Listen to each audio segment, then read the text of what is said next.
Imagine the very first Shabbat of history. Just one couple, husband and wife, together with God.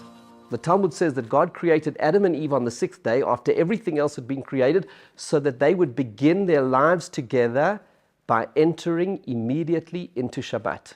On Shabbat, as we reaffirm God created the world and each one of us, we remember how precious we are to Him.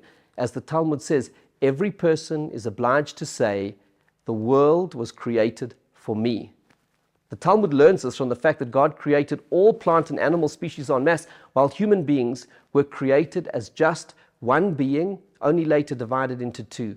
The whole universe was worth creating even if just one human being existed to inhabit it. To say the world is created for me is not a statement of arrogance, which is one of the most serious character flaws according to our sages. It is about an awareness of how valued and precious each one of us is to God. This awareness can inspire us to strive for moral and spiritual greatness. When we realize our self-worth, that the world is created for me, we are moved to live by higher ideals, to live up to our lofty standing in the eyes of our Creator. It can dissuade us from wrongdoing and motivate us to achieve things we felt were beyond us. On Shabbat, we remind ourselves that God would have created the entire universe even just for one of us.